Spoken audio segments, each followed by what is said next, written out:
hand. Do you know how to do that on Zoom? And then if you want to talk, and then I'll call on you, ask you to unmute yourself, and then you can ask a question, make a comment. You can also use the chat, and I'll put some stuff in there too. I try to bounce back and forth in there. We had a very robust chat last night that I read through today, and it's not the easiest thing to read through with all just the extra commands in there and stuff. And now everyone's putting emoticons in the chat, so it's just a lot to look at. It's kind of a funny document to read, but there was a great secondary conversation going on there. Gabrielle Zevin, let me tell you a little bit about her, as I like to do about all of our authors. I had it yesterday, and let's go back to my notes, and I will share this with you. So the good news is this book was rated quite highly by not only you guys as readers, but it was like Amazon's book of the year, Goodreads fiction book of the year. She's working on the screenplay for it now. It's been optioned.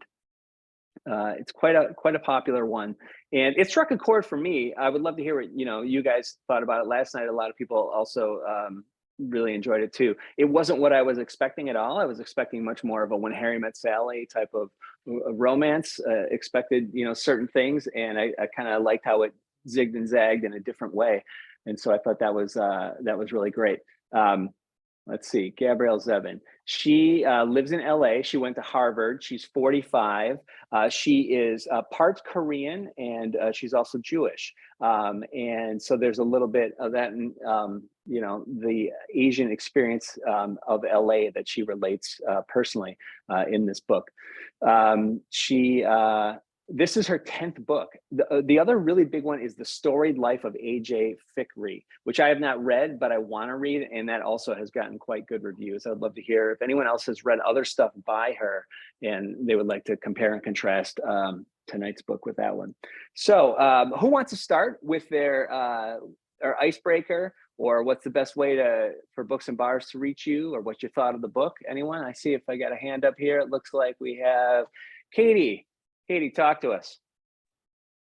So my preference is either an email, like sending out the newsletter, or just following it on Facebook is usually how I track it down. My favorite game, I love playing Rummy 500. Uno's a big one in my family. And as far as like board games, we were really big into Sorry when I was younger. Have played the card version of the Oregon Trail. The last time I played, I was the first person out because I got bit by a rattlesnake and I died. So I just took pictures and drank beer. It was a good time. The book I really enjoyed, except for the fact that I kind of got annoyed with the fact that like Sadie kept staying all upset with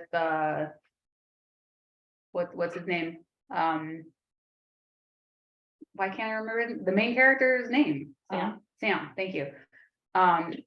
Because like she got mad at him when he held a grudge when they were younger and didn't talk to her for 2 years, but then she got all butthurt and mad and was like, he knew that he was my boyfriend and he still made me call him, and like wound up being mad about it for the rest of their friendship. I don't get it. Like a little bit of hypocrisy there, but I thought the character development was really good. I thought the story moved along at a like decent clip. You didn't get really like bored. It wasn't lethargic, but yet it wasn't a super fast read either. I'm not a gamer. I've never been a video game person, so the talking about design and coding and that kind of stuff was fluff to me. I'm just like, whatever, cool. But yeah, I thought the movement of the people in the timeline worked really well for the book, and it was just an enjoyable read. I liked it. Excellent. Thank you, Katie. All right, newsletter or Facebook for you. So again, but the newsletter, if it goes out a month ahead of it, is that something that's easy for you to refer back to, knowing that you have it? Like, will you still have that email? Or do you want a newsletter that comes closer to the actual event? I would probably prefer something closer to the event so it doesn't get lost in the tons of random emails I get. Okay. So it's more in the forefront when it's a little bit closer to the actual day. Okay, so then what I'm hearing is if the newsletter included a few more things so that it wasn't like you just got the newsletter before the March's book, so that it won't caught you off guard, but that newsletter reminds you that you already knew what the March book was, but here are the links and the event information for this week's events in March. Correct. Like it could work like that. So, okay. So focusing, it would be sort of like, yeah, I'll have to go back to making it less about just the next book and more about like, here's the books of the season. And then I'm going to remind you again and take them out as they go. Yeah. Have a problem with it being a reminder for the next book as well. I mean, Yeah. I don't know how difficult it is to just send out a separate reminder a couple days beforehand. I do also find myself having to go back through Facebook to see like what the next book is. If for whatever reason I don't wind up at Books and Bars, and then I'm like, oh, what's the next book? I have to like kind of search for that too. But yeah, I don't know how complicated it is. Yeah, it's not so difficult for me, the aspect of an additional reminder. It's that I also don't want to like spam people with too much stuff, like repeat information if they feel like we got it. Like, why do you keep sending us this? If I maybe restate it that you might get two newsletters a month instead of one, because I've kind of promised, like, you sign up for it, you're only going to get one thing a month. I'm not going to bother you, that sort of thing. But if people are okay with getting 2 a month, that might help with one closer to the event that actually has the links again and that reminds people. We'll see what else other people say. Lori has her hand up. Lori, welcome. Thanks for being here. Got to unmute. Thank you so much for doing this. I've been dying to talk to people about this book, so thank you very much for scheduling it perfectly. I've always wanted to come to Books and Bars, but I'm involved in too many other book groups and have too much my own stuff going on, but this just dovetailed perfectly, and you guys seem really great, so I hope to stick around. I like the newsletter idea and Facebook idea. That works for me. Okay. And then game, my family is completely obsessed with Uno, as Katie said, and Rummy Cube with the little tile stupid things. It gets kind of vicious, which is really weird with my parents who are like in their 70s and our teen kids kind of getting antsy with each other. But anyway, thank you so much for doing this book. I circled around this book for the longest time because I love the title, because that's one of my favorite Macbeth speeches. When I saw the title, I was just like, I stopped in the store all the time or the library, wherever I saw, and just was just like, and then I found out it was about gaming, and I'm like, well, that's a letdown. So I avoided it. I avoided it for years. And then 2 of my former colleagues talked about how much they liked it, and they're people who I respect, and I'm like, fine. So I asked for it for Christmas. I got it for Christmas. I loved it. I loved it. The characters were great. It, like Katie said, it really moved along. I'm also totally with Katie in that the part when they were mad at each other for years, I'm like, come on, like that, I found very nearly unbelievable. You know what I mean? Just because they were so tight and they'd gotten through tough stuff before. And then she had a kid and Sam didn't meet the kid forever. His best friend's kid too. I mean, like that, I just found like, ugh.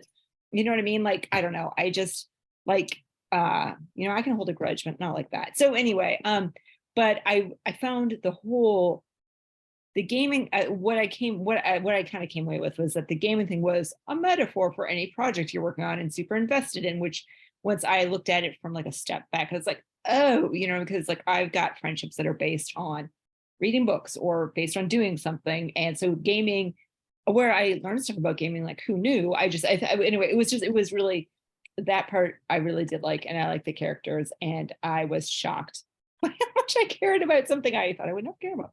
So. I love it. Well, I think that's kind of the key thing about it, is that it didn't have to be video games, but I like that being about video games, it made it feel like it's saying something about modern relationships and how we interact. We see this friendship over 30 years, but how does it grow and change? And what does it mean, like, to have a modern friendship? And can you just be with someone, like I brought up last night, that, or can you really be close to someone that maybe you don't even know their real name or what they look like? They're just an avatar and words on a screen.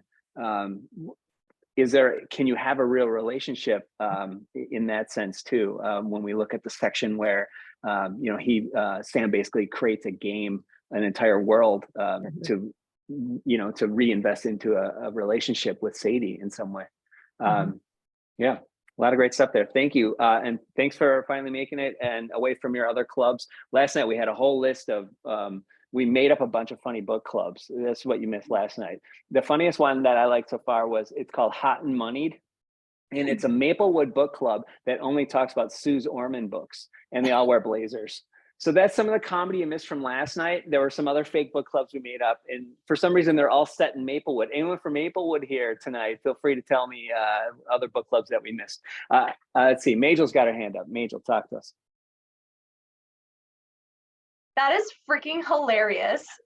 Hot and Moneyed. I freaking love that. That's hilarious.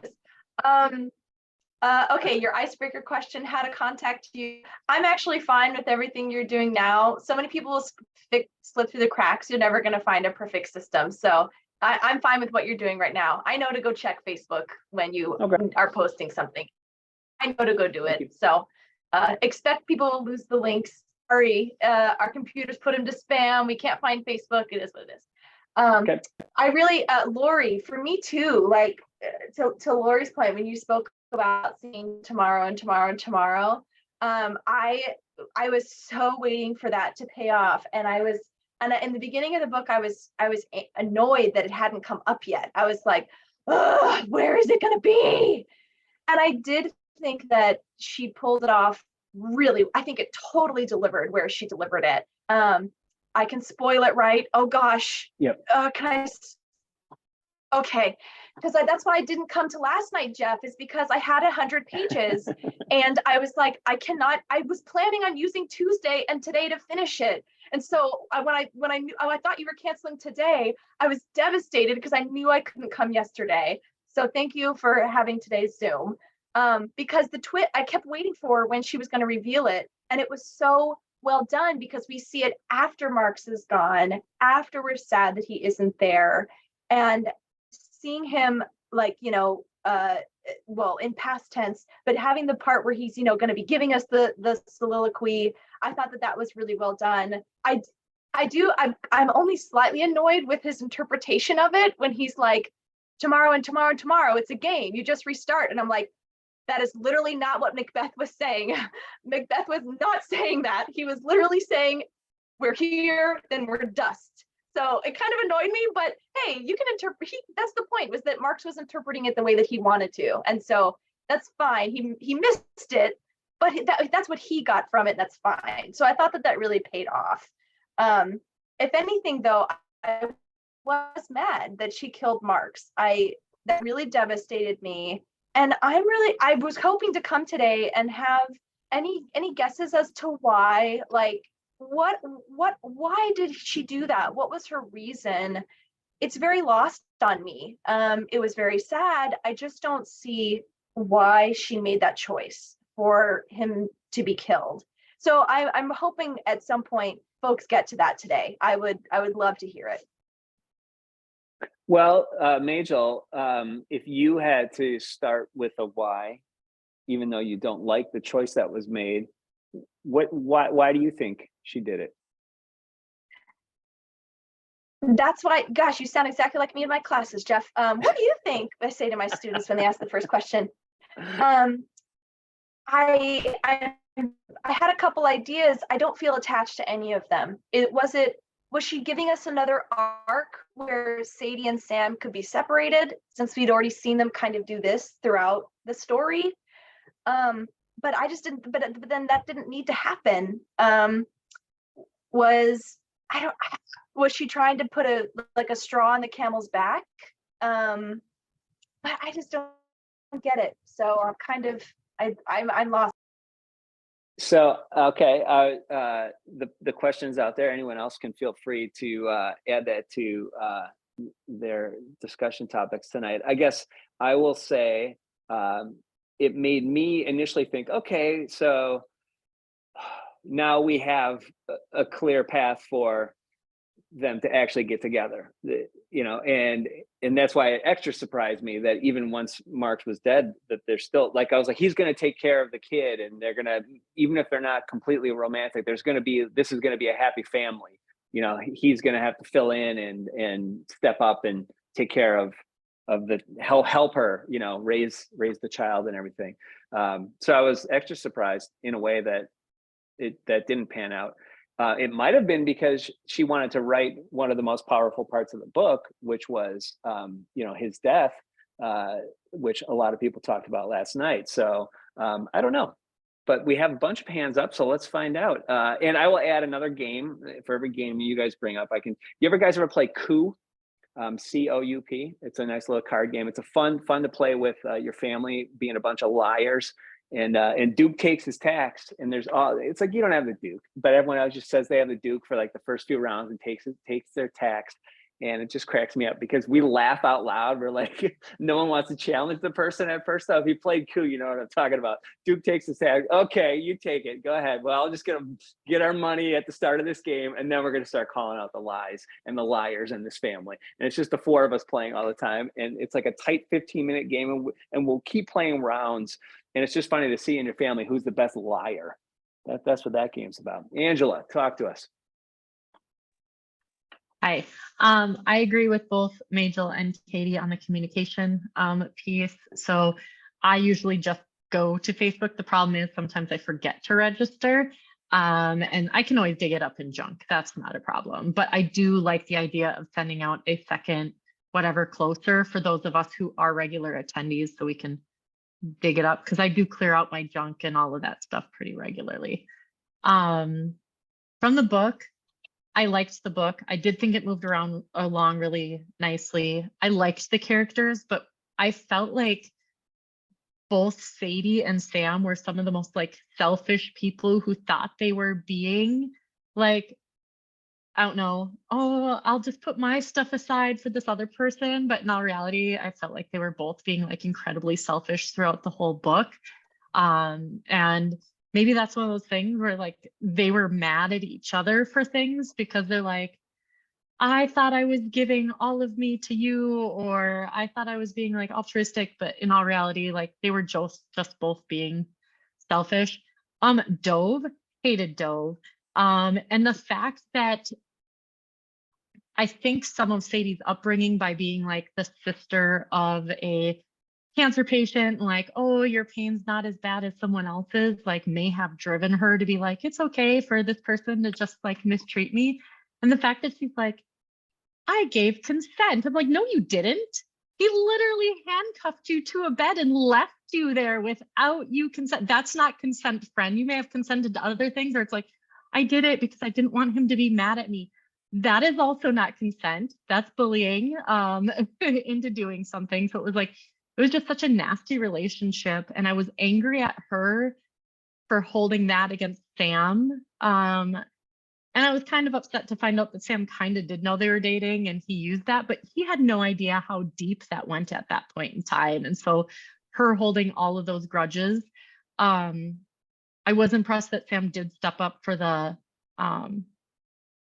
actual like business and all that when she kind of like stepped back. I can't imagine losing like your partner. But I wasn't a huge fan of Marks and her hooking up. I kind of thought that was, I mean, like, I guess they had to in order for things to move forward in the book like they did. But I'm like, I don't know. That's kind of like gimme, just because he was always so like, everybody loves me and I fall in love so easily. And I don't know. I didn't like that. I didn't necessarily want her and Sam to get together, but I thought that, you know, she would just move forward. And for as much disdain as she had for Marks at first, I'm like, oh, suddenly I fell in love with you because I went on a trip. Seems a little silly. So that's that. Thanks, Angela. Angela, did you mention a game? You don't have to, but. No, but I am obsessed with Phase 10. I think Phase 10 is a super fun game. And I do miss our friend group playing the card version of Oregon Trail, because we did have a good time, and then we talk in weird accents and give each other weird like old-timey names. So I do miss playing that, but Phase 10 is definitely like my go-to game. But my 2020 on my phone is my go-to like killing time phone game. Oh, my killing time phone game lately has been Marvel Snap. I've actually had to, tell myself there's other things I can do with my life. Speaking of video games, though, Mark, you are back. You recommended a game last night, and I went and looked, and there's a free download on Switch, and it's on sale right now anyway. So I got the free download for that rolling game that you were talking about. Mark, talk to us. Right. So that's Katamari Damacy. It's a Japanese Yes, game. I just downloaded it. I'm going to try it after this. Yeah, I don't know how immersive it is on the phone experience, but for This is the on the Nintendo Switch. 64 I got it for Oh. Nintendo Switch. Oh, So great. Yeah. it was a you'll free probably- download, and it's on sale for like $4 right now too. If I like it, I can just grab it. So Yeah. So I was going to be an NPC because I was here last night, as Jeff just said. But I figured I would just bring up a couple of things that didn't come up last night in terms of some things to dangle. But also I do have a game in front of me now, Duel of Ages 2. I get these games and I don't have the bandwidth or the people to play with, but I'm so curious about the game and the gameplay, and I get excited to support the game makers. And what it is, they bring characters from all these different worlds, literary, historical, mythical, and you're supposed to go on campaigns and try to get through the campaigns together. These always seem like good things in theory, but unless you've got a good group of 4 people that are really committed to doing it on a regular basis and can stay with the rules and all of the nuances of the rules, you get to the point where if you don't have that, you'd rather just watch the gameplay on YouTube and watch experts play the game and see if you can just be along for the ride in terms of it being like a movie experience instead of a gameplay experience for yourself. So there's other games like Portal. Portal was one for the video game where I got a little bit into it and then I couldn't get past a certain level, and when you can't get past there, that can be a tricky thing. That's the one with the guy from I think it's Stephen Merchant, who plays like a voice in that game, and you try to get through different levels in terms of this corporation that's kind of falling apart. And it's like an automated system that you're supposed to try to solve. So that's one. And I'm glad Braid got a mention in Tomorrow, because that's a game that I've always been intrigued by. But I've never played, and that's one that I would also watch the gameplay of instead of probably get through it myself. So I think I'm past the point where I'm devoting myself to games as much as I used to. So as far as a couple things that didn't come up last night, we didn't talk at all about Zoe. So I thought that was a little bit of a surprise. I did leave a little bit early, so if some of these things came up, then so be it. And Anna Lee, the whole mother thing was never brought up with the multiple Anna Lees. I thought that was an interesting use. Usually I get these books where there's too many characters and some of them are named too similarly and I can't distinguish them. This was the first time where I had characters who actually had the same name and I could keep them separate in my mind. So I really appreciated how much attention the author gave to crafting a story that you could stay with the whole time. They all seem like 3-dimensional characters, even if some were unlikable at most times. And Mark's was interesting in terms of the death. I do think that it did give her the opportunity to write that very poetic coma section, which I thought was really compelling and my favorite part, in quotes, favorite part of the book, just for how well written it was and how it kind of played with the idea of time in terms of him being unavailable along his own kind of parallel timeline with what was going on in the story. And those are just my thoughts for tonight. As far as getting the Facebook announcement, I'm fine now that I check in with Books and Bars more frequently, but when I wasn't checking in as frequently, I'd get the announcement the day after the thing had happened. So the algorithm is helping me out now that I'm checking in more frequently with the website. Yeah, so like if somebody interacts more with it, they're going to get more updates. And yeah, if you're okay. Thanks for that, Mark, and good to see you again. And I'll let you know what I think of your game recommendation. I'm looking forward to playing it. I mentioned this last night, another game my family plays, Settlers of Catan. I'm sure you guys have played that one. There's some of you have. It's another non-video game, but there's just other funny things. Nobody wants your stinking sheep is something that's often heard in our house. I don't know why. There's always people trying to get rid of sheep and nobody wants them in our family. So but maybe it's just the commodity that nobody wants here. Yeah. So Will, glad you made it in. Talk to us. Yeah, I'm really glad I made it in as well. I almost didn't read this book or come to this, Like Why? I was just really busy, and so my lib, it was way too deep in the Libby queue forever. And then like Thursday before, like last Thursday, it popped up. And I was like, I don't have time to read this book, or at least it was an audiobook. I don't have time to listen to this. And then so I sent it back so someone else could have it. And I was like, I'm just gonna skip this month. And then I work at a library, and a patron came up and they're like, have you read this book, Tomorrow? It's about video games. And I was like, well, that sounds amazing. And so I couldn't listen to it anymore because I returned it. So then I went and bought the audiobook instead. And I binged it all in like 3 sittings. And I can't remember the last time I had a book. I think it was around when the incident at the corporate office with Marx happens. I like cleared my schedule. I was like, oh, I have to sit and finish this book like right now. I'm not going to be able to think about anything else. So yeah, I really loved it. I am a video gamer, although I'm falling out of it quite a bit. I just don't have as much time for it as I used to. I think Sadie makes the type of games I actually play. I'm really into hipster kind of artsy games that very few people know about unless you're really plugged in. Come on, try us. Try us. Give us There's one. this game called Unfinished Swan. Came out probably maybe 10 years ago now.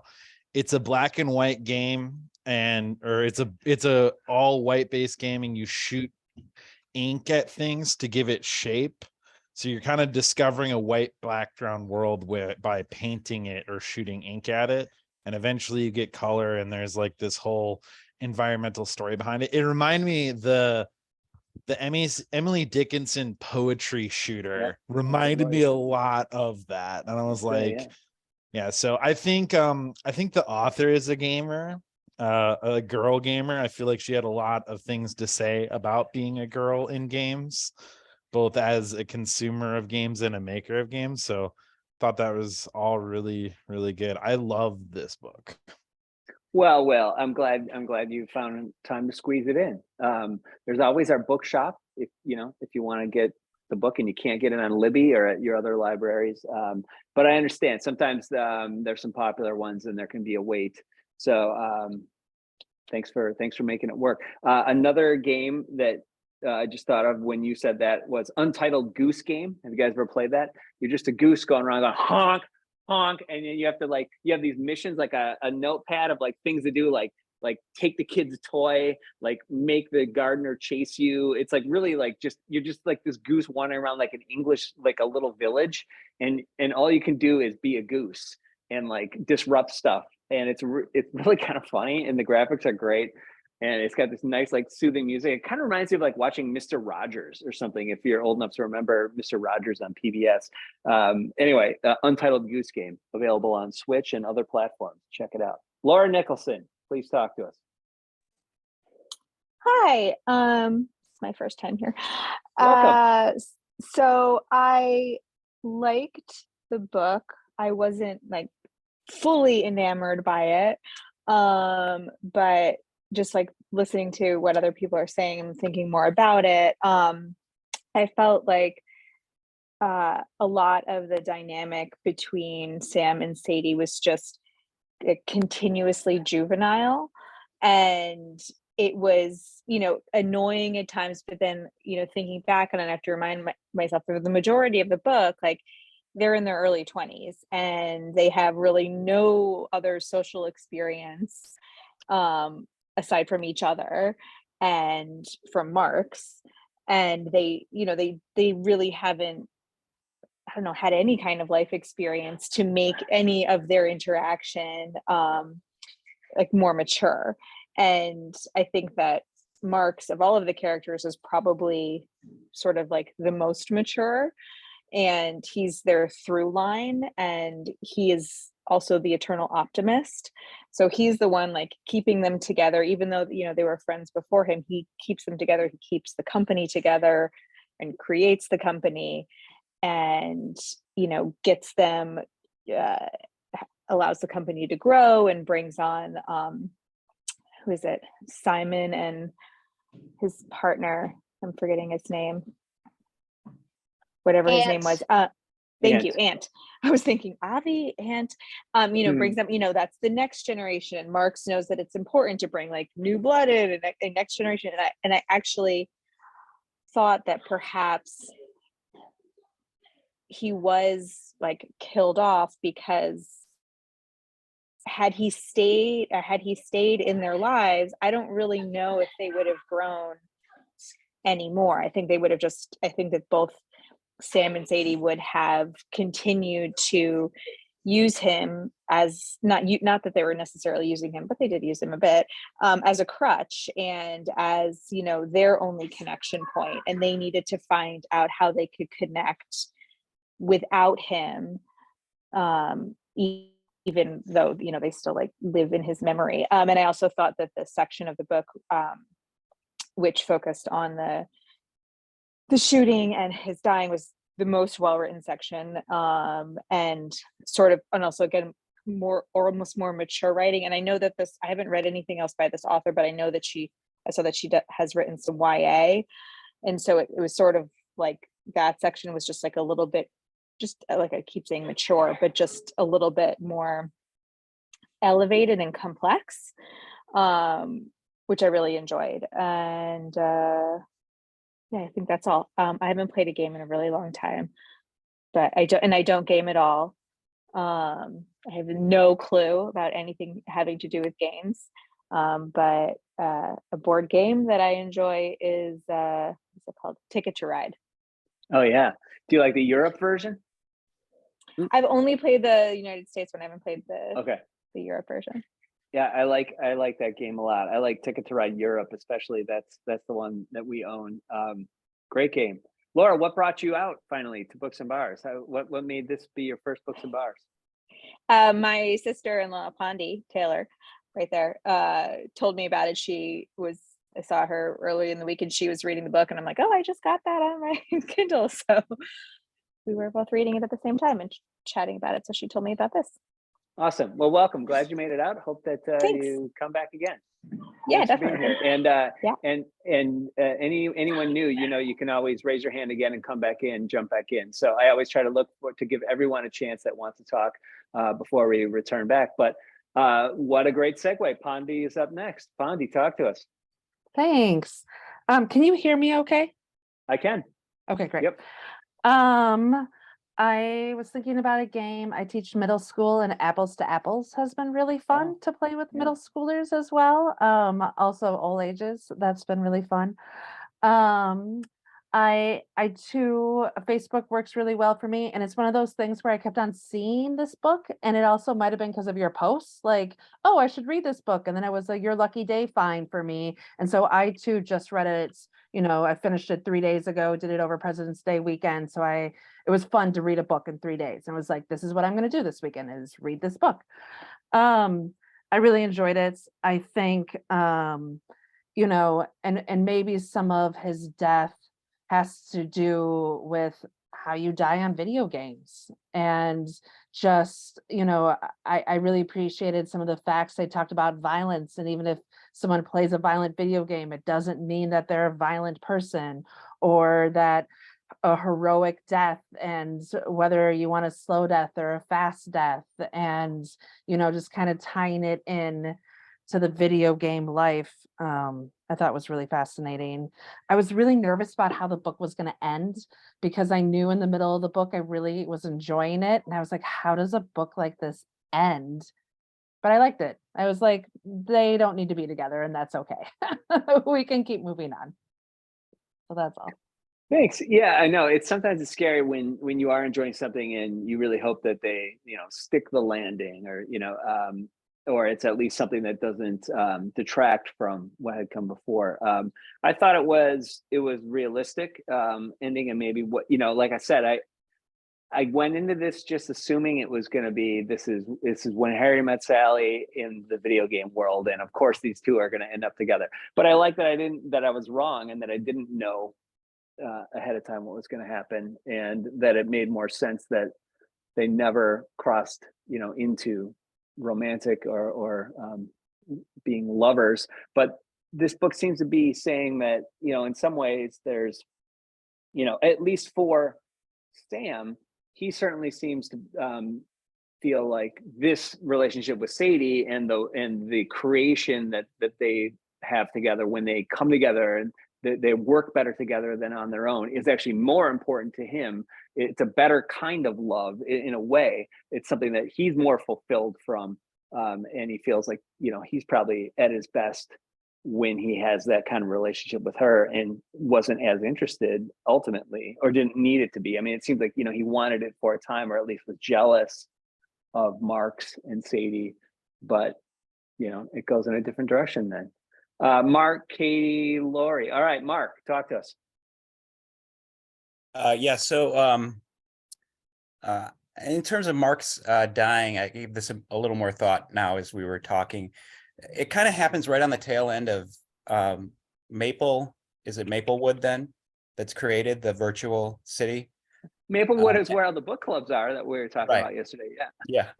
Yeah, coincidentally. So the fact that that's set up kind of like a utopia with a controlled society where there's the kind of I do a lot of utopian thinking and trying to get my headspace in a place where we can live in a better world kind of thing.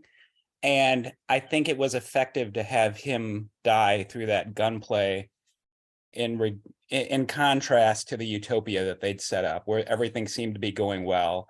And Marx took the fall for a circumstance where Mazer was the public persona of Maplewood as the mayor of Maplewood. And of course he's got his own new identity in that as an avatar, which is kind of a slicked up version of himself and kind of big. And so he becomes an unfortunate martyr maybe not a martyr's not an unfortunate victim in terms of him having to take the bullet for the circumstance, and even took the bullet for other game makers that were going to be shot. So he does sort of serve that purpose. So as a foil in the action, I thought that was also effective. And then totally separate, my wife watched The Storied Life of A.J. Fikry on Netflix and hated it, not knowing that the Books and Bars book was a book by the same author. Of course, the book's always different from the movie. And I looked on Goodreads and I said I'd read that book, but I was trying to describe it to her, and she said, no, that wasn't what the book was. So when I was on Goodreads, I confused The Storied Life of A.J. Fikry with The Unlikely Pilgrimage of Harold Fry. Oh, yeah. I think I've confused those two, and I haven't read either of those, but they're both authors that I've read other stuff by, but yet those seem to be the books that I see in the little free libraries, and like everyone's already read that one, or that was like the more popular one. That's wild. Yeah, because I in my head they seem like that's like the same book too, but I haven't read it. And I saw that, I think that movie was like straight to streaming or something, because it popped up, and like, I don't know if it was made for Amazon or whatever, but it was like, I didn't hear any reviews for that movie or anything. And I see like tons of movies. So, Right. I don't know. Well, but yeah, I mean, I'm sure this one will be adapted. I'm sure it's been picked up for. Yes. Yeah. Production. She's working on the screenplay. So yeah, for sure. And hopefully they do a better job with it. But yeah, well, thanks, Mark. I was trying to think of another game. I feel like that's like my go-to now, and I'm sure there's another one. I'll clean in a second. Carcassonne is one of the ones that I play regularly. Oh, I love it. Yeah, love that one too. Yes, that's one of my favorites too. Good call. It's kind of in the same space as Ticket to Ride. Yeah, I like that. The meeples. It's got little meeples. Yeah. Though. Yeah, and I like a game where it's never the same, because you're creating the board. Right. You can't get bored of this board because it's never the same board. Just like with Settlers, you're moving things around, but like in Carcassonne, you're creating it as you go, and it's like you're building, the world, which is really pretty cool. I wish we could get together and play some games. That'd be fun. Maybe at the next Books and Bars. All right, Katie, talk to us. Katie, I love that. I feel like we're just guesting on your radio show with that mic you got there. You looks like you are hosting us for some, I don't know, some just talk radio. deal that we're on. I kind of feel bad because I should have that mic, but You I should, don't. Yeah. for sure. No, Ben, he teaches an online class like once a month, so he has the fancy microphone and the camera and all that good stuff, and I just get to use it. And yeah, it does look all hi, like just like lean in and like really get the persona going, but I don't have a radio persona. After like thinking about it some more, like Sadie really annoys me because she's so fickle, like, and everything is such a personal attack on her. Like she seems to view everything as like everyone's just out to get her. And like coming back to what Angela said, as like, they're both just really selfish, but Sadie really plays the victim and holds a grudge. It's like ridiculous.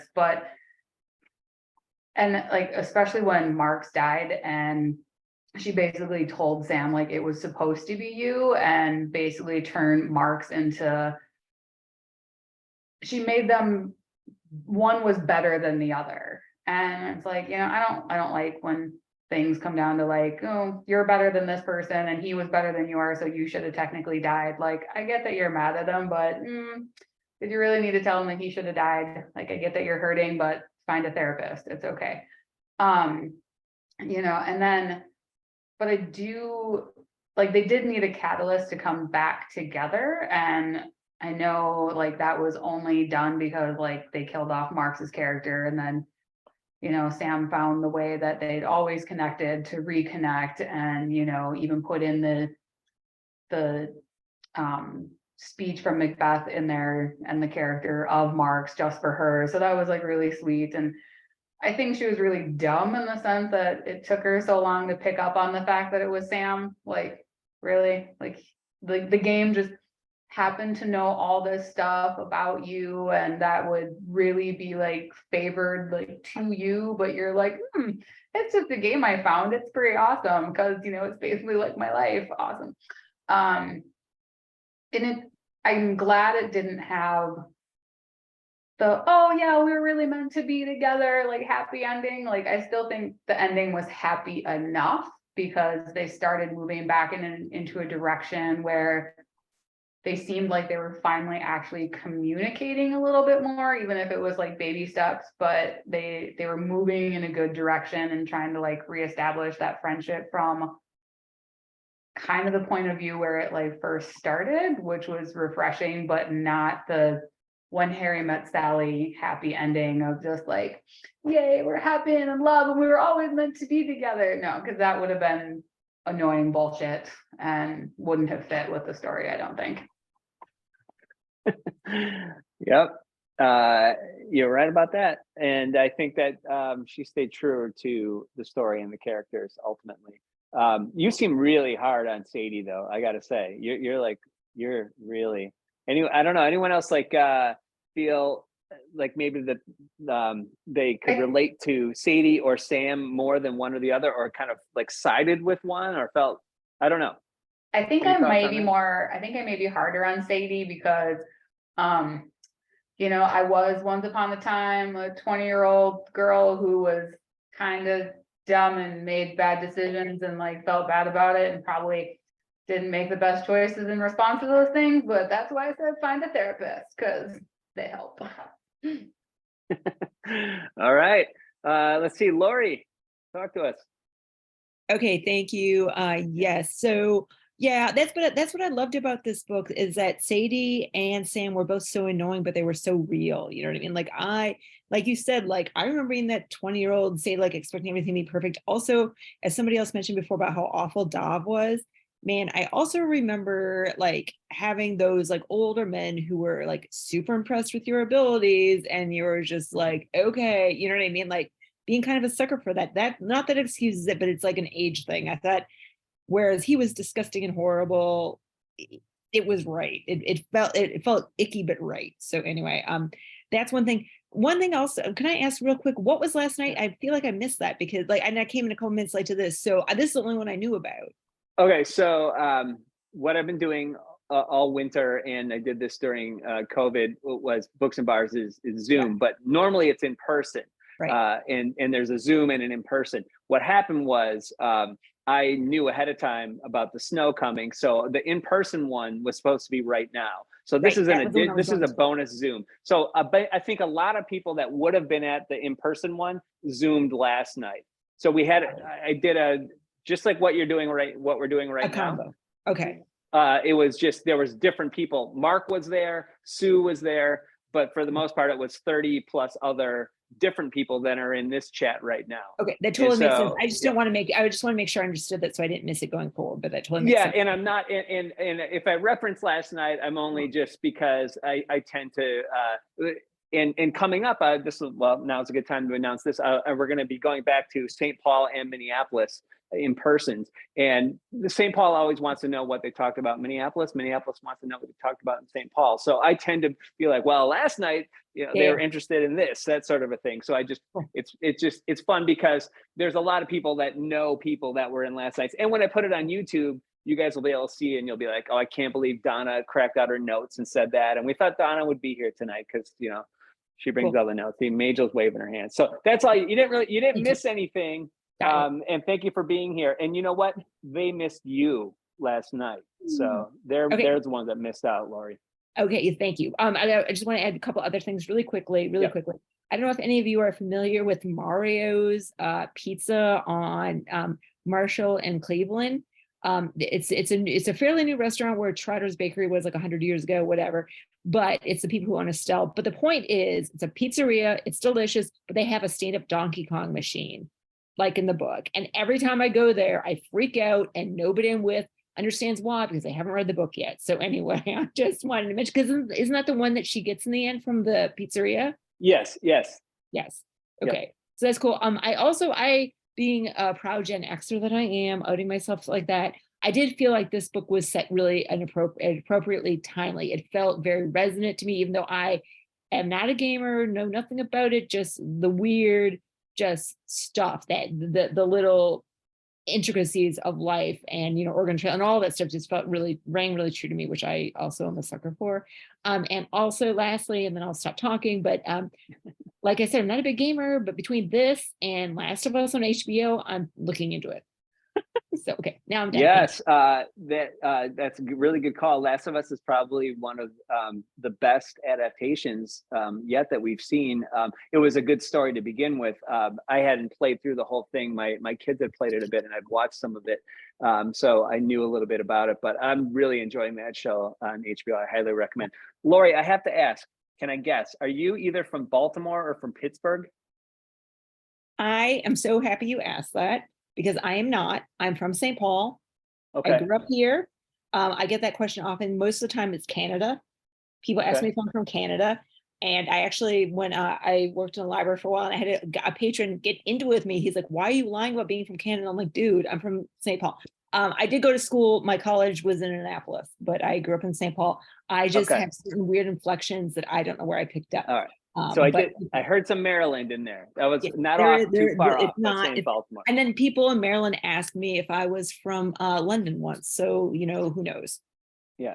I think we as Minnesotans get Canada a lot. I mean, that upper Midwest, I mean, we're close. Oh, she's here. Donna's here. We invoked her. Oh my gosh, Donna, check the chat. We're just, that's incredible. Anyway, well, Lori, proud St. Paul, Ike, that's awesome. Thanks for being here. And thanks, Donkey Kong's awesome. If you like a stand-up coin-op games ever, and you want to see classics, Gen X classics, one of my favorite bars in town is Up Down. It's right at Lynn Lake, and they have pizza by the slice, and they have a great selection of 80s and 90s games there. I love that place. I mean, I just like meeting people there and hanging out and just playing. I mean, they always are giving out free tokens, or they're super cheap, and you can just go have a slice of pizza, and it's just like being, and for me, my first job was at Chuck E. Cheese. So it's just like, it's just, come on. It's just heaven for me. It's perfect. Yay, and I'm sorry. All right. Let's see. Will, talk to us. Will, you still here? There we go. Sorry about that. That's right. I wanted to circling back to the ending. I thought I think the thing I like the most about the ending is it really bookends the beginning of the book, because like we have this nice little prelude when they're kids, and then Sam decides Sadie gave this ultimate betrayal and freezes him out for like what 10, 15 years or whatever. And I kind of feel like after Marks dies, Sadie does that in reverse. And you kind of see that this relationship is really chaotic and messy, but these two people are just kind of like their creativity, their collaborative spirit is like two poles that they just keep getting pulled back together. And I feel like them ending up together would have been a little too sappy or unbelievable, especially with the history, but this idea that like we're just going to keep coming back together. And I think Sam says it a bunch of different times they're fighting throughout the book, but he's like, I'm never going to not try and make a game with you. I'm always going to ask you to make a game. That's my favorite thing to do, and we're going to do it. And I thought that was super special. Touching on the faux Oregon Trail part of the book for a second, as someone who plays a lot of games, isn't like aware of video game development, I think the author gets a lot really correct. Although I was listening to a podcast review of this from game devs, and they were kind of talking about all the types of games they're making and like how technologically she was always writing like 10 years ahead of where the games of that timeline could actually being made, which is, that part didn't bother me. But when she goes into this Oregon Trail game, one, she doesn't know it's her own company that produced this game, which to that right away was like really weird to me. It was like, you work in the industry and you didn't notice that your company's name was in the like production scroll or whatever. But I understand her ethical qualms about like Sam lying about his who he was to get to her and like looking up, basically doxing her. But at the same time, she works at a company that built like one of their biggest successes is an online like MMORPG. And this whole idea of people being anonymous or setting up avatars or hiding their identity, like that's so ingrained in the culture or whatever. And so her kind of whole response to that situation, it's the one part of the book where I was like, well, this doesn't seem like the way a gamer would respond to this. It's not, let alone somebody who makes games in this genre.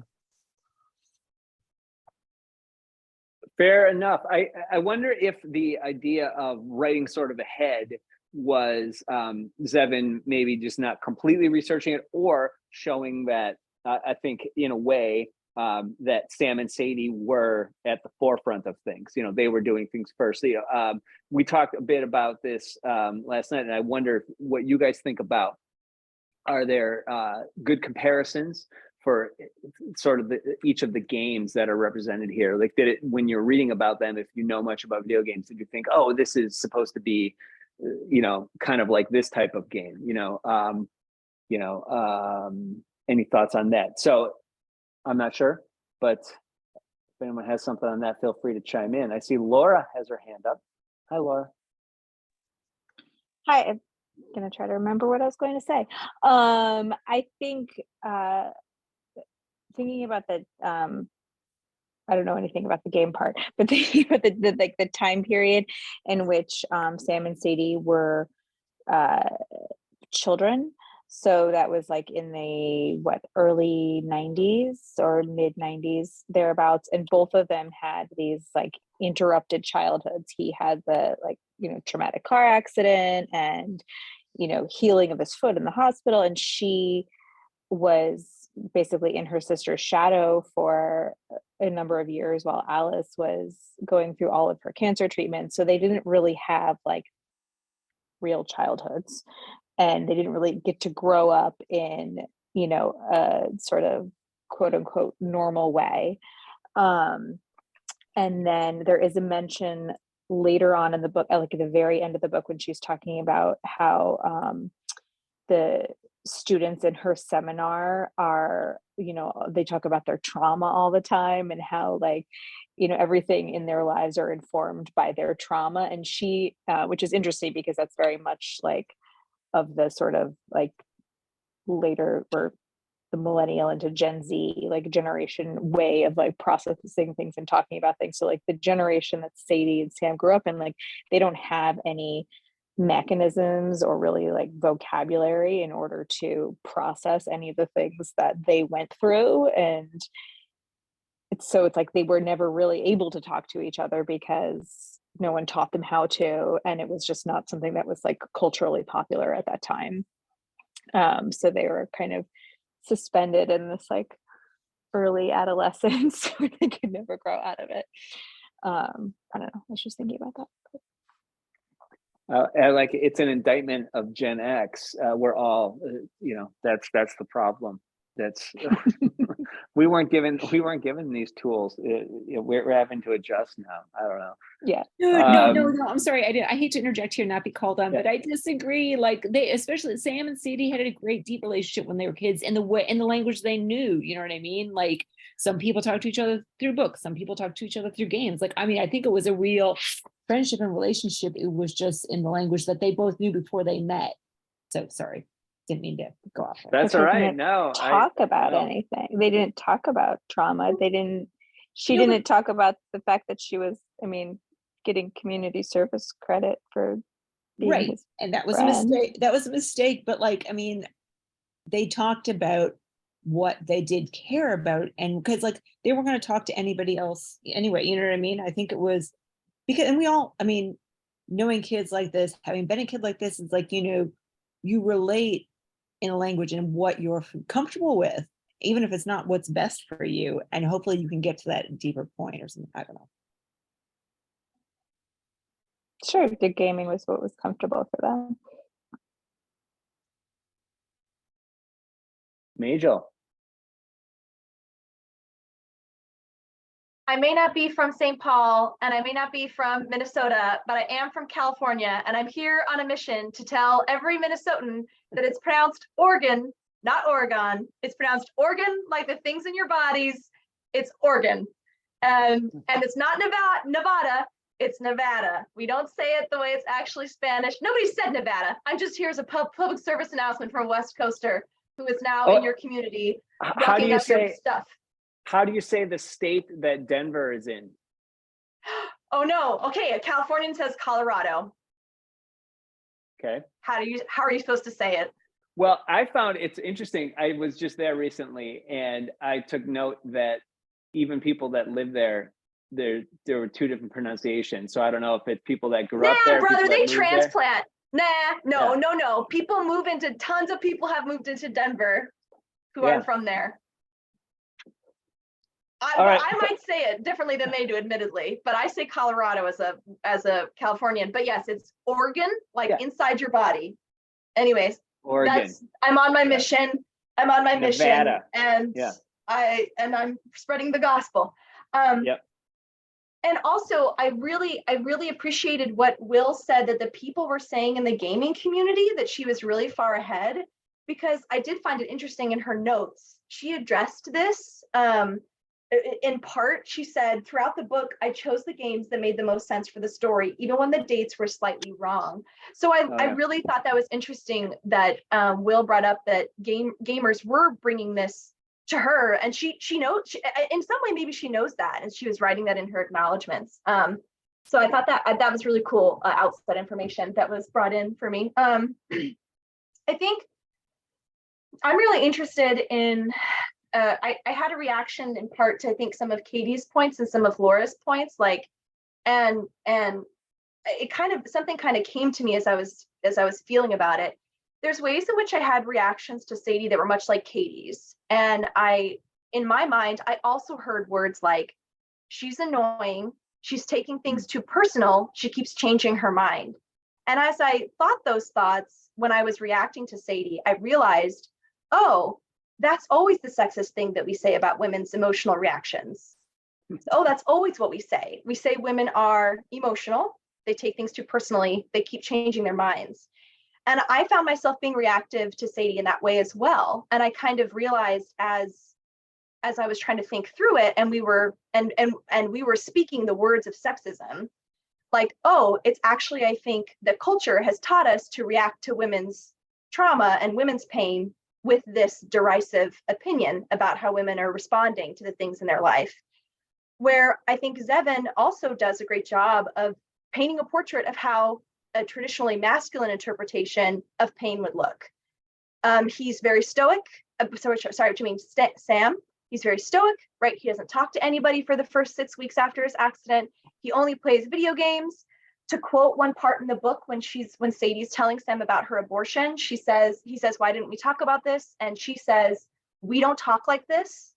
We don't talk like this, is what she says to him about deeper things. And the psychology research does consistently show us that women report more intimate relationships with other women. And also men say that their closest friendships and emotional friendships are with women. So, women have really been socialized in America and Western culture, at least in the United States and other possibly Western cultures, to encourage emotional discussions and things like that. Men certainly have the capacity for it. The psychology research shows that when they're motivated, they can learn to talk about all their fucking feelings, but that's not a part of what culture teaches them to do. So I think Zevin has shown us like archetypal responses from these things. And it's interesting that I think that part of the reaction to Sadie is so derisive, where in part, I'm not sure that all of us have as many derisive feelings towards Sam, even though we probably should, but culture doesn't paint Sam's stoic, game-obsessed reaction, I think, in as derisive of a way. But I think, and I'm reading probably really deeply into this. I can't help it. This is what I do. So I was kind of reacting to that as I was realizing it, as I was like, oh, maybe Zevin is just painting these things in this way. One last comment that I had was, we haven't touched on it yet, but something that I did really like about this book was her portrayal of the biracial Asian American experience. From everything I've read and heard, it just sounded really real to me. And so I appreciated hearing the world from her lens, and I appreciated hearing how it sounded similarly to things that I've heard before, and the ways that I'm not sure that those stories are always shown. And so I appreciated that she leaned on her experience and shared that experience with us. And I thought it was really well done. Thanks, Majel. I agree. That was, we really haven't talked much about, the grandparents or the mother, but I thought that those are really well written parts of the book and great characters also that, informed who Sam is. We haven't really talked about maybe all the things that helped make Sam who he is, but maybe Will's going to talk about that. Who knows what Will's going to talk about, but I'm excited to find out.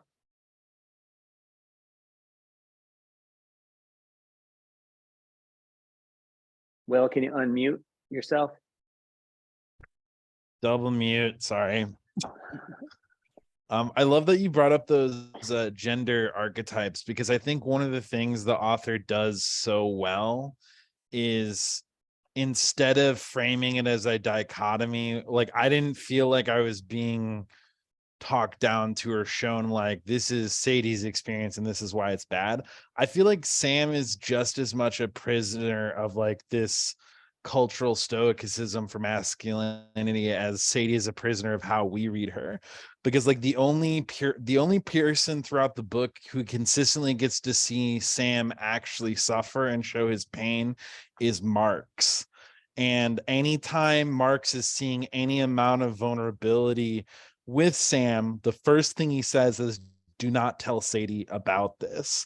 And I think a lot of the conflict and miscommunication from the whole deterioration of their relationship, it comes at points that Sam is suffering a lot more than he wants to let on to Sadie, and he's not communicating that that's happening. So she's coming up with all of these assumptions about him just being a jerk and not valuing her, when in reality, like, he just desperately needs a surgery. And then when he does have the surgery, he's having massive psychological ramifications of that surgery, none of which are being addressed because he's been raised in a society that tells you like men can't show weakness, especially if they're bosses and leaders.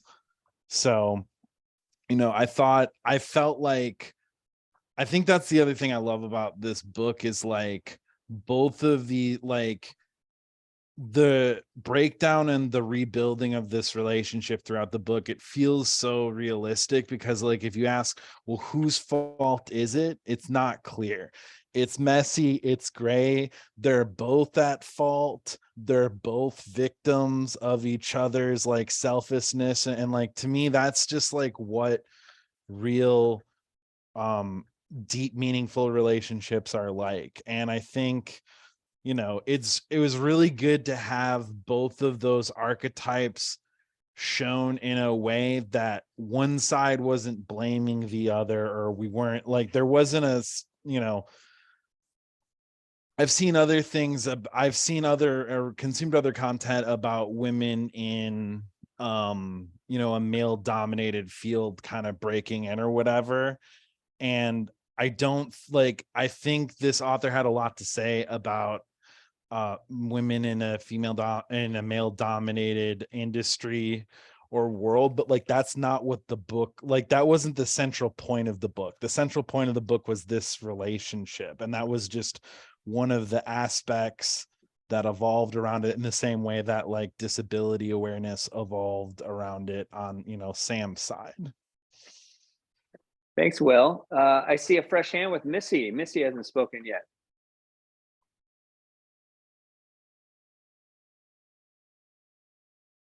Can you unmute yourself? Yeah, There you go. sorry. That's all right.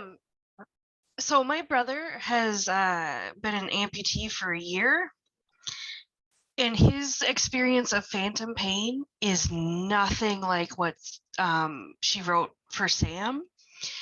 And I was too terrified to share that scene with him, to ask him if he's heard of other amputees experiencing that, because I was afraid if I put the idea in his head, it would happen to him.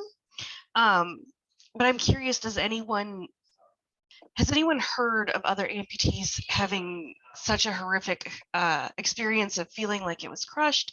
That is not how my brother's experienced it. However, maybe I looked too far into it.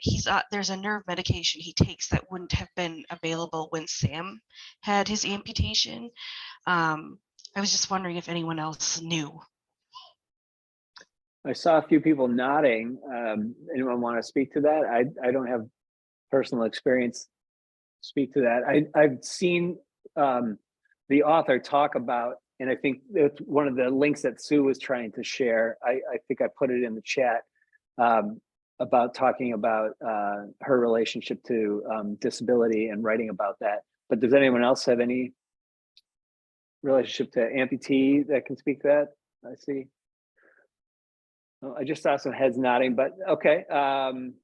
Missy, thank you. Jeff, Missy, do you want to share what your brother's experience is, or how it differed? Or it is different. His was an arm, not a leg. Okay. And it was a huge surprise, not something he would have seen coming, having had an accident years and years ago. But his phantom pains are always fast. It feels like someone pinched my arm for a second or something. It's more intense than that, but it's always fast and then it's gone. And it's always random. It doesn't seem to have anything to do with his prosthetic being on or which one he's using. It just seemed so different and so horrific what Sam experienced. We're learning. It's only been a year. We're learning about life as an amputee, and I was just curious to see if anyone knew more. Okay. Well, thanks, Missy. Thanks for sharing that. I see Lori, you have your hand up. Yeah, I think so. I was also typing, but yeah.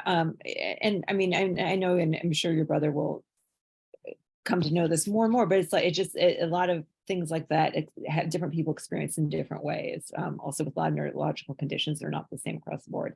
But what I was going to say is, thank you all so much for this conversation. I have to go because I've got another thing to do, but I really appreciate it. the one thing I wanted to say lastly, though, is like, Sadie and Sam were both kind of, as we were talking about gender archetypes, but that's the lovely thing about Mark is he's kind of in the middle because he's definitely got the feminine caretaker side going, but he's also got the male kind of dominant ego thing. So I think that that's kind of the perfect melding of the two of them. And maybe that's why he had to die, so that they could discover that about each other or something. But anyway, thank you all so much. I really appreciate this and look forward to next month. Good. Oh, great. Well, we look forward to seeing you again. Thanks for giving us a chance. All right, Mark. Hello again. Yeah, as far as the gender roles are concerned, I would like to have seen the storyline where Sadie is the hero through the one and gets all of the recognition she deserves for the games that she did. I think there's something to be said for the fact that the games that she did that weren't successful kind of play into that gender expectation with regard to how both sides especially didn't play out the way that the company had hoped for in terms of the way that that didn't have the success. And a lot of her voice was lost in the boardroom when it came down to the money being the angle that that they were playing in terms of making Ichigo more of a monetarily driven thing than an artistic game. So I think the author could have taken a number of different paths to getting to where she got with the book. And I do wonder how her own gender played into how she shaped the story with regard to not letting Sadie have as much of a kind of hero's journey as some of the other characters in the book. So that's my piece on that. Thanks, Mark. Angela. I think it's an interesting concept about like the fact that Sadie was so upset about him getting the credit, yet she didn't want to go on the tour. And every time it came up, he's like, no, Sadie and I, like he kept trying to correct a lot of it, but yet she still took it out on Sam. And I'm like, well, that's super unfair because he's doing his best. Like he can't control what other people think. But when he would say it, he's like, well, Sadie actually did this and I did this. Like he tried to create the this is where we are, we're partners, but she still held it against him, which I thought was super sad overall, because like it clearly comes from being self-conscious about that. As a woman that works in a male dominated or has previously worked in a male dominated, both like tech and supply chain, like it does. Sometimes you're in a room and you're like, why is nobody listening to me? And then they ask your male counterpart, or it's like, well, you're too emotional about this. I'm like, no, I'm not. I'm angry. Like I'm angry because you're being rude, or you're angry because you're not listening to me, right? So I can understand where some of those feelings come from. But the fact that she took it out on Sam was super, super frustrating. And I think that created a huge dent. I also think Sam and her both, like, again, selfish. They constantly were the victims, but Majel, to your point, like we dive into Sadie's like insecurities as a woman, but Sam also was like, I'm not gonna share my feelings and that. But both of them ended up coming out and saying like, hey, I did this, and the other person's like, oh, I didn't know you were going through that. Like she had no idea about all of the pain he saw with that lady falling off. And it's like, well, why would she know that if you hadn't actually opened up about that? And yet they were like super intimate. I loved the fact that he's like, you are my most like intimate relationship, even though like they were never physically intimate. I thought that was like really heartwarming, and I liked how the characters grew into that. But yeah, from the back, it's like you're holding a grudge because you're upset about something he can't control. Yeah, there was a lot of miscommunication, a lot of missed. I mean, for the 30 years that they're friends, there's I mean, how many of those actual years are they really close and in touch? But I think we're left with the sense of I like the direction the friendship is in by the end, and I do feel like this positive, like Will said, he's like, I'm just going to keep asking you, someday we'll make a game together. He's just like, I'm not going to force it, but at some point I know it's going to happen. And I don't know. It was a fun sort of happy ending without being a cheesy, forced happy ending, which I thought was nice. Does anyone else have anything else that they want to say about the author or the book that we haven't touched on yet? If not, I have put some links to our next book and to the Zoom for that. And I will take your notes, and you'll probably see 2 newsletters from me. Hopefully that won't be too much, and you'll have the links. But I don't mind if you don't have the link, feel free to reach out to me. If you don't have the information, just if you can do it, if you can get to it, an hour before the meeting or something. So I'm not on my way to it or in the middle of it. Otherwise, I might miss you if you contact me, too close to the actual time. But I want to get as many of you here, and I'm glad that we had 2 really good discussions on this. I was totally expecting there'd just be 4 of us or so tonight, so it was nice to have another full, really, really vibrant discussion on it. Anyway, people want to hear Donna's notes. Donna, I mean, are you gonna bless us with 2? No, Double down, no. Donna? All I'll just say is that I just love this book so much. And there were some comments last night that because I joined late, I'm not going to comment because you probably already covered things, but there was really a wonderful moment when, was it Maura or somebody who said that there were parts that just made her heart sing when she read them. And, I mentioned a quote I'd read recently from Nancy Pearl, who's a kind of famous action figure, even honored librarian out in Seattle, who said that when you're looking for a great book, you really are, it's not just about plot and character and setting. It's really about finding a reading experience that introduces you to a new world or gives you a new lens by which to look at people or life or whatever, where you just don't want it to end because it's so absorbing. And she just has a lot of great things to say about what makes a good read. And I was struck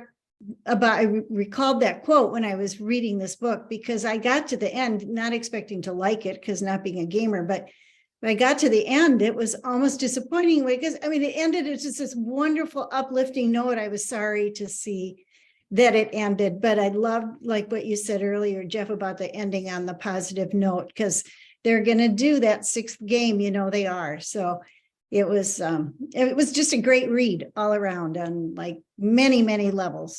So thanks. Did it make anyone want to play a video game? Yeah. Yeah. Did it, will you read more by Gabrielle Zevin? Mm-hmm.